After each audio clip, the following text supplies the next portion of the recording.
this morning trying to get a live stream going. This is actually the second time I've done it, and the first time I couldn't get any Wi-Fi going, but then I was super lucky because I'd actually not turned it on to public, so there was nobody like confused by my inability to go live. I think I've found a good Wi-Fi spot, and I'll be able to do this, and give you guys my update, my daily update from here in Tokyo, Japan. Let me just grab a seat and make myself a little bit more comfortable. So it's I've been doing these daily updates for 18 days now, just giving people a perspective on what it's like here in Japan and what the reality of the situation is. Because there was a lot of hype out there, a lot of news media and stuff like that, and us YouTube content creators got an email from YouTube that said any coronavirus content will not be monetized. And when I heard that, I was like, right, well then I will go out there and go live, even if this doesn't benefit the channel, because I really hate it. I hate clickbait and I hate people making profit off of other people's weaknesses and loss. So I'm glad that YouTube said that. So, welcome to the live. If you're new to the live, if you're just checking in for the first time, thanks for dropping by. Usually there's a better backdrop than this. If I can get it as the best as possible, I'll be outside in the park. But today I wasn't able to do that because I've run out of data on my phone. Which we're shooting live on, and also I usually shoot in another room, but that room's busy today, so here I am stuck in a third room and shooting with as simple a background as I could possibly get my hands on. But the background isn't important. What is important is that we talk about what's going on around the world and what's happening with people out there, and the situation here in Tokyo, Japan, as well as the situation across the planet as we try to cope with this coronavirus situation. And it is quite a situation. Things are kicking off. Pretty strange around the world, but we'll start off today with what we talked about yesterday, where we ended things that I said that I didn't know if it was a good idea for the governments to pump this kind of money into the situation. Good morning, Mo. Thanks for dropping in. But I was saying yesterday I was worried about whether the government should pump this kind of money into this financial markets and stuff like that. Specifically, my concern was that if they did that and it failed, where would they go next? And as far as day one is concerned, that was a massive fail, a huge fail with the markets, because the Japanese market, I think, ended up about 2% down. The London market, the FTSE, ended up about 3 or 4% down. But the American main market, the Dow Jones, ended up 12% down. That's a huge loss on 1 day of trading, 12% down. And that's including all the money that the governments had pumped into the system. So Lord knows how much that the drop would have been if they had just gone straight in there and done it without any support at all. If it was 12% with the government support and all that money flowing into the system, billions of dollars, how much would it have gone down had it not? So things has made a huge change overnight with us. So what's the change in Trinidad and Tobago there, Mo? So things, huge change, hopefully for the better. But things aren't really changing that much here. I just saw the back of my head there. Schools closed until 20th of April. That's pretty late. So the schools are starting to open here. So shockingly, had no idea that was coming. And then yesterday there's kids like walking to school and stuff, and I asked people, 4 confirmed cases now in Trinidad and Tobago. So how many islands is it just the 2 islands, Trinidad and Tobago, or is it like Japan? It's like an archipelago of multiple islands, same as the Philippines over there. So just the 2, just Trinidad and Tobago, and then 4 cases in the 2 islands. So island nations are great for keeping stuff out, but then when stuff gets in, they're not so great because, it's kind of concentrated and stuff. So but yeah, the schools started to go back today and yesterday, and there were kids going to school and stuff. Some schools just for a really short term, just a little kind of come grab the stuff that you'd left behind and finish up the school year, because the school year finishes in March here. Finish up the school year, collect all your stuff, any things you left behind, all that kind of stuff, come do that. But other schools are kind of more substantially open. The school down the road from where I work, the traffic guard was out doing traffic duty this morning, which is a sign that they're expecting a lot of people to come through the doors, including parents and students as well. So the schools reopening here, and even though they said on Saturday, and it's now Tuesday, that they'd ramp up the number of cases that they're going to investigate, that they're actually going to test for. They had only done 8,000 tests across 6 weeks. No social meeting with over 25 people, says Mo, for Trinidad and Tobago. So for 6 weeks they've done 8,000 tests total, and then they said they were going to ramp that up to 8,000 a day. But since then, the day-on-day number of cases has actually declined. So it's kind of a strange situation here with that, and about whether or not the numbers will go up or down because they're testing more. I expected them to go up. So bars, restaurants closed for 2 weeks. Yeah, a lot of countries are doing that. You see it now, especially social things like bars, restaurants, cinemas, that kind of stuff. And different countries have different numbers of people that they're going for with that like social gathering thing. Like some countries it's no more than 5, and some countries, like you said, Trinidad and Tobago, it's 25 and things like that. So, but Japan really hasn't done anything. I mean, here all you'll see here really is people saying like, stay more than a meter apart, please, and that's it. Yeah, and it's a request. So you'll see it in like aquariums, for example, where people line up in front of the tanks. There'll be a sign on the tank that says try to keep 1 meter's distance. You hear announcements on the trains in the morning, try to keep a meter's distance. But if you've ever been on a Tokyo train, you'll know that that's virtually impossible because they're just mobbed. So yeah, different countries have different ways of dealing with it and things. I noticed in the UK that they're talking about having like effectively a self-quarantine of people over 70 years old, which is an odd way to do it. And I think maybe what they're thinking is that that's the most at-risk group. So rather than shutting down like the rest of society to protect that group, why don't we just shut down that group? So they're talking about anyone over the age of 70 in the UK being asked to self-quarantine. But when you're in those years, I mean, not every 70-year-old, but when you're past 70, staying active is a major element to keeping your health and to keeping stable by going out and doing things every day. So having people like stay in their houses for 14 days could be quite detrimental to the older generation. So I'm not sure if that's a great idea, but yeah, different countries have different ways of dealing with it. But that coordinated effect, coordinated effort from Japan, the UK, the European Union, including like Switzerland and the US to pump a bunch of money into the markets yesterday didn't go so well, and I predict that it will not continue to go well today, and I have a reason for that. Now, I'm thinking about making a video later today, like an actual video, not a live. I'm thinking about doing something to talk about the financial situation, because there seems to be, I think there was a good reason why, I is like, I'm not qualified to talk about the markets. Let's be honest. I'm not. It's not my job. It's not my training. It's not my experience. But yesterday I was able to predict it wouldn't work, even though I don't have that experience. And I think the reason that I was able to predict that was because that they I was looking at it from the human side of things, not from like the economical side, or like it wasn't an equation to work out whether the markets would crash or not. It was just me as a human being thinking about other human beings and whether or not they'd want to invest in things. And I was like, nah, I don't think they are. So so I was able to kind of predict that yesterday on a human element, not on a scientific or a kind of equation-based element. And then I have my prediction for today as well, which is that it's only going to get worse. I think the stock markets are not going to have a good day again today. And I have a reason for that. And my reason for that, my thinking, is that the order that the stock markets open, the first market to open is here in Japan. Well, not the first, but the first major market. I mean, I know there's markets like in Sydney, for example, that are opening, but the first major market to open is here in Japan. And then it's in London and the FTSE, and then it's New York's Dow Jones. So right now we're waiting for that cycle to start again and for Japan to open the markets today. This is Tuesday the 17th. If you're watching this back, if you're not watching the live, and what I'm expecting to happen is that yesterday the Japanese market closed down round about, I think it was 2 or 3%, and then the UK market closed down about 3 or 4%, and then the US market closed down like 12%.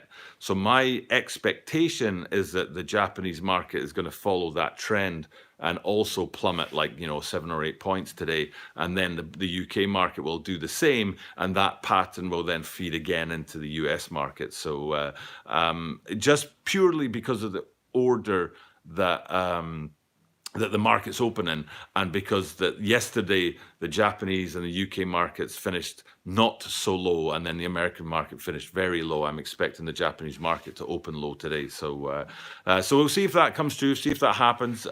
It was quite dramatic yesterday watching the stock markets and watch them full on tank, basically. And again, I mean, one of the things that's been a constant throughout these lives is talking about what you can do to prepare for things and be ready for the next stage, instead of thinking about, oh, we've run out of toilet paper. It's too late to plan for that if it's already happened. What you need to do is plan for the next stage. So what I was thinking about was, what do we need to do in terms of, like, if this stock market slump, what's that going to do to us? What's that going to do, next week in terms of, say, supply or work or business or getting paid or any of those things? We need to predict that instead of worrying about right now, say, if you have toilet paper or whatever.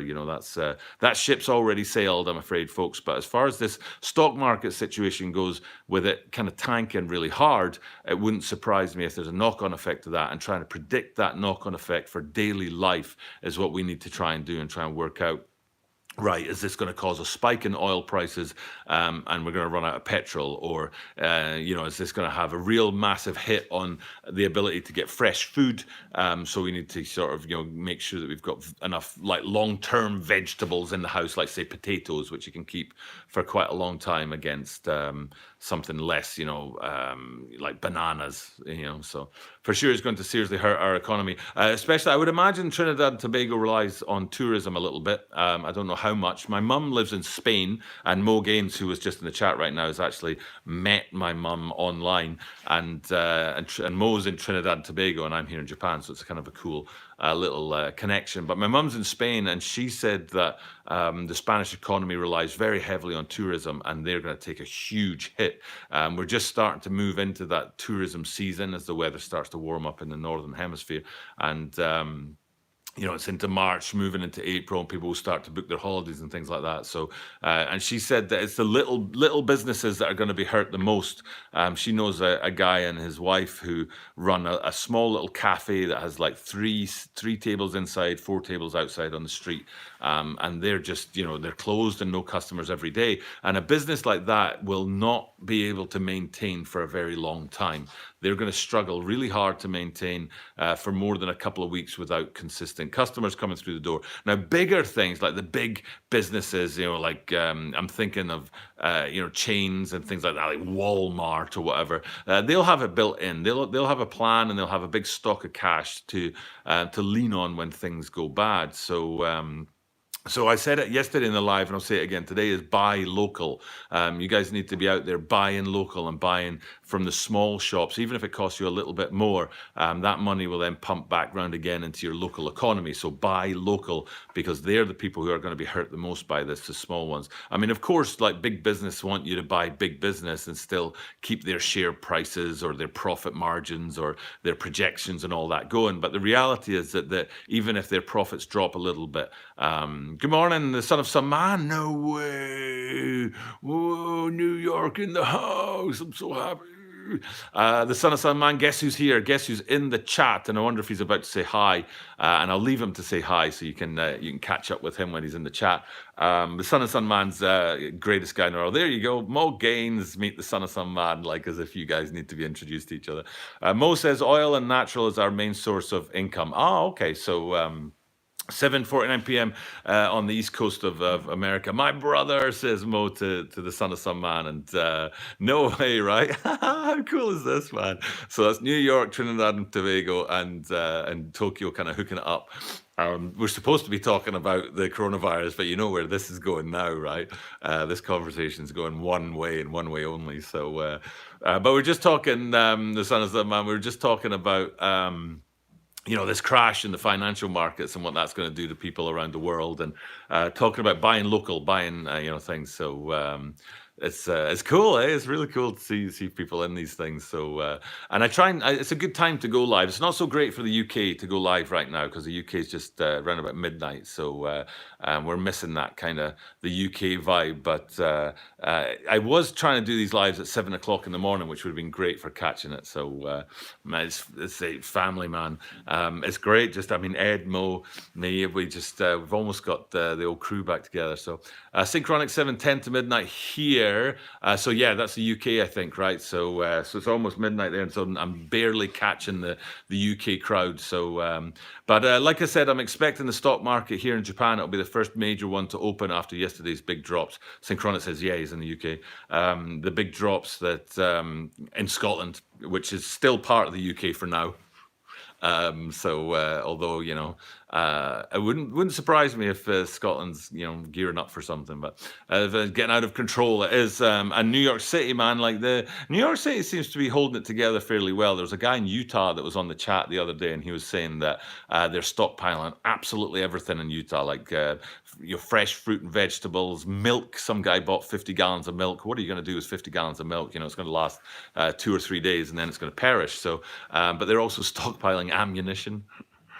So The Walking Dead that they're planning for, and I get that people, you need to stockpile what everybody's stockpiling, otherwise you'll end up with nothing. I don't morally agree with stockpiling. I think it's a stupid idea, because if nobody stockpiled, then we wouldn't need to stockpile. So me and Gia will take care of that milk, the 50 gallons in a day, man, the little girls. So yeah, making cheese, that's not a bad idea, actually. Really, if you think about it, just make a bunch of cheese and keep that, refrigerated somewhere in a massive fridge. So, but yeah, people stockpiling stuff is it's not helpful. But the problem is that if you don't do it, then you're just going to have nothing, and everybody else will stockpile. Ed says 8 gallons a week of milk for his 2 twin daughters, the most beautiful twins in the world.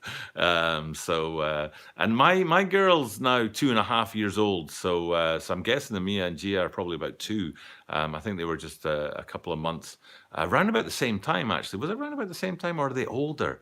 Are the girls older, Ed, or are they younger than Lana? I forget how old they are now. But sometimes Ed will put up a vlog about the girls. So if anybody's watching this, definitely go over to the Son of Some Man and check out his channel. And if you want to see, one of the greatest sneaker collections in the world, right there. Mo says, "Yep, younger." So he knows better than me, man. So Lana is huge, man. She's my girl, man. She's 2.5 years old, and she's covered in like cuts and bruises and stuff. She falls off of stuff. She crashes into stuff. She climbed a 6-meter tall net. 6 meters is about 18, 20 feet, man. She climbed this net like a cargo net. I'm like, what? No, what are you doing? And she climbed up to the top of this like cargo net in the park, and I'm like, yeah, it's meant to be for like 10-year-olds, and she's fearless. She's absolutely fearless. So Ed was saying the twins are 18 months old, so they're probably gearing up to talk and probably walking too. Lana walked at about 12 months, but she's not talking yet. But we think that's because we're using both languages with her, me and my wife. So but she's something else, man. She's rough and tumble, and she crashes into things and just sort of laughs it off and doesn't cry about it and stuff. So she's hilarious, but she's healthy and she's strong and she's happy, and that's all that really matters when it comes to girls, especially. I mean, when you've had challenges. So walking and talking in a different language. So. But Lana's got her own language. It's hilarious. It's like, so it sounds like me on a Saturday night, but you know what I mean. But anyway, yeah, no. So yeah, the world is looking at the financial markets now more than anything else, I think, and with this coronavirus situation. So we've got to see if we can navigate those choppy waters. So absolutely right, Ed. So. But it is what it is. People are going to make the best of it. All 3 of them are great health, 3 beautiful warriors, and the twins too. They had an interesting start, out there. So. down 3,000 Wall Street, and that was just one day. Like if you look at the total for the last 7 days, I think it peaked at something like, was it like 29,000 or something like that, and now it's down at 20,000 or something. So I was saying that I expect that to continue today because of the way the markets are lined up. That Japan still has to absorb yesterday's losses in America, and that will just start the cycle up again. So there are charts out there that chart epidemics versus share prices. It is like a movie, isn't it? And hopefully people are, preparing for stuff that they've seen, and they know that this is going to happen. And it's like, well, this is, the next thing that's going to happen. And I hope people don't end up going like, oh, I didn't expect that to happen. It's like, well, it happened in every single disaster movie. So hopefully we don't get caught out and end up, so school's down by you, I said. Times Square is almost empty today, is a question from Mo. The schools have been closed down here, but they're starting to open up again here, which is kind of took us by surprise. So so Ed's saying that the Times Square is empty, which tourism, my mum was saying, my mum lives in Spain and right down in the south where the major tourist center is, and she says it's dead down there. And it's the little businesses that will suffer, and I can't say it enough that we have to support the little businesses. You have to buy local, so instead of buying from Amazon or buying from whatever big store it is. So schools closed till April 20th, Mo's saying. And with us here, it's the end of the school year. So Italy, Italy's really struggling. They shut down the whole country, and it's quite incredible, the situation. I have a friend who lives in Venice, and she left Venice to get away from the northern part of the country because that's where it started off and they were starting to shut that down. So she left Venice and went to Rome, which is kind of in the middle of Italy, and thinking that she would get away from it. But then they spread this whole thing out to the whole of Italy, and now she's stuck in Rome and can't get back to Venice where her grandparents are. So Ed's saying he has a feeling it's going to be coming, the shutdown's going to be coming to New York. So and the thing is, though, it's weird. I live in a massive city. There are 38 million people in and around Tokyo, man. 38 million people. And that seems to me like the perfect kind of scenario for spreading a thing like this, that, it would just go, right? So Tokyo itself has like a population of something like 12 million, and then the surrounding kind of cities that have all kind of been absorbed into the metropolis, the total is 38 million. So it's quite a lot of people, and it's a very dense amount of population, a lot of people in a small space. So you'd expect it to just sort of like just spread wild, and there's nothing you can do about it. But that hasn't been what they've reported on in any of the major cities. So I remember when it was in New York for the first time. So 38 million people is a lot of people, man. And it's densely packed together. They really are. Like, it's insane how tightly packed together are. I mean, my apartment is 86 square meters, and I wish I knew what that was in square feet, but I can't do it because I'm using my phone, so I can't work that out. But my apartment's 86 square meters, and it's considered average. But if you took that anywhere else in the world, you'd be like, whoa, that's tiny, man. And that's what it's like here. People are really packed in tight together. So imagine that if you just got $1 from everybody, you'd be done. No flights with non-nationals. But what did all those no flights to America do for like Chicago O'Hare Airport? I saw the videos from the international airport in Chicago of people all packed in there trying to get through immigration. So you've put a lot of people in an enclosed space for a long amount of time. It's the perfect sort of scenario for spreading the thing. So, the World Health Organization said early on that closing borders is not effective, because what it does is it makes people who are desperate go through desperate measures, and then they come into countries untracked, and they end up spreading it behind the scenes, if you like, instead of going through the official channels. But what they are trying to do, my understanding of this, is that all these measures are not designed to protect the public at large. What they're designed to do is to slow it down so that instead of it peaking like this, and when it's up at this peak, the pressure on the health service is too much and the health service would crumble, or you're putting doctors and nurses at risk from catching it because it's such a high peak. So what they're trying to do with these measures is to slow it down so it's a longer, slow peak. And you might have the same number of cases over time, but because it's a longer, slower thing, then the health service can manage it and doctors and nurses can manage it. So it's more to do with slowing the thing down than actually protecting people and sort of reducing the number of infections total. Day-to-day infections will be fewer, but over a longer period of time. So it's more about slowing things down. So I think that's why the schools are starting to open here, is that they're happy they've slowed this thing down to a pace that the health service can manage it, and then the doctors and nurses are not at risk, so they can open the schools again. But the school year finishes here in a couple of days' time anyway. The school year in Japan finishes in March, and so they'll be shutting that down and going into the spring break. So same thing here in Trinidad and Tobago, and the frightening thing is I know we're not ready for anything like this, which surprised me about America as well, that America weren't as ready, because you guys, basically, I'm not being rude or anything, I hope you don't take offense. Ed says he thinks the school year's done in the States. But America had like 4 or 5 weeks to get ready for this ahead of time. If you look at the way it spread, it went from Asia first and then into Europe and then into America, kind of thing. But from my understanding is that preparation was not made, to prevent rather than, deal with the after effects, to actually prevent it. So it's one of the things that really surprised me about it. And I try not to get political on my channel, and I don't really make many judgments about anybody, like blanket generalization judgments, including President Trump. I don't like to generalize about anybody. I see that as a form of sort of discrimination, to be honest, because you're making a generalization about somebody. You're not thinking about the individual. But in my opinion, the Trump administration is not designed to deal with this kind of situation. The Trump administration is good for ratings, and it's good for a quick, fast buck on the stock market and stuff like that, which is fine for a few years, because then you'll have somebody else who'll come in who's a policy wonk next. All right, buddy, it's 12 o'clock there. I understand, man, it's late. But thanks for checking in and dropping by. Synchronic Sevens dropping out from the UK, but thanks for being here, man.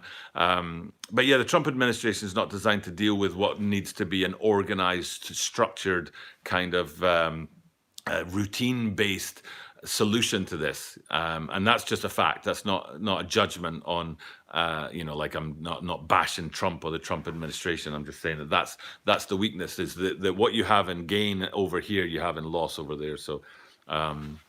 No way. I mean, I'm a secret wrestling fan. I'm a huge Undertaker fan. I love The Undertaker, even though he's ancient and he's like, he can barely get in the ring anymore. It's like when Shawn Michaels was finishing his career, and his leg, he couldn't bend his knee, sort of thing, and he was trying to do like the Sweet Chin music with this like knee that wouldn't work and stuff. So, but if the arena's empty for Monday Night Raw, I mean, now come on, what's the point of that, man? Home here, we had a carnival for 3 weeks. Could brought anything into the country. That was the same with Rio down in Brazil, Mo. That Rio had their carnival right when this was kicking off. So Stone Cold Steve, yeah, his knees were gone, man. He was wearing these huge braces. They were massive. He looked like the Bionic Man or something. So. Oh no, Brannon's in the house. Now, Ed and Mo, Brannon's been an absolute legend on my channel. So, Brannon, I hope you know Ed and Mo. They're OG Butter Squad guys from back in the Butter Movement days, and Brannon, I'm pretty sure is OG as well from the Butter Movement days. So it's great to have you three guys mashing it up in the comments. But yeah, the wrestling. I first started watching wrestling when it was Hulk Hogan and the Ultimate Warrior. And that was my first sort of thing. So I love the wrestling, man. Ed, do you know the channel Shoes Up, Sleeves Down? He's a military guy who does sneaker unboxings, and he's into wrestling as well. So it's a great, he'd be a great guy for you to watch and to get in touch with. Shoes Up, Sleeves Down. He was in Korea, and like I say, he's military, and he it's mostly sneakers, but also the wrestling stuff too. So, but yeah, I mean, the wrestling, man, is I haven't watched wrestling for years, so Yeah, do it, man. Check him out. Shoes Up, Sleeves Down. He's a great guy and great support of my channel as well. Like he's been with me like from the year when I had less than 100 sort of subscribers. So I appreciate him being there and sort of checking in and staying there. Same with Brandon. Brandon's been around for a while, so I appreciate everybody. I mean, it's just it's great. So MMA is different beasts. So MMA, what's that? Is that like a kind of wrestling? Or that I haven't had cable for years, so I'm totally out of touch. Mike, I've been meaning to reply to you, Mike, because Mike sent me an email a couple of days ago saying that he'd hooked up with the channel, and I super appreciated that, Mike. It was on Facebook Messenger. I was like, oh, I got to reply to Mike, so I can reply now. Mixed martial arts, thank you, Mike. Is that like what's it called now? What's the one? I did a shoe review for a Reebok Zig. And the guy was making a comeback into it wasn't wrestling though, but it was mixed martial arts. What's his name now? Conor McGregor. Is that Conor McGregor's thing? Is he mixed martial arts and stuff like that? Night right now. UFC, yeah, that's the one I'm thinking. Is that the same as MMA, Mike, or is that something different? UFC. So I really don't know much about that.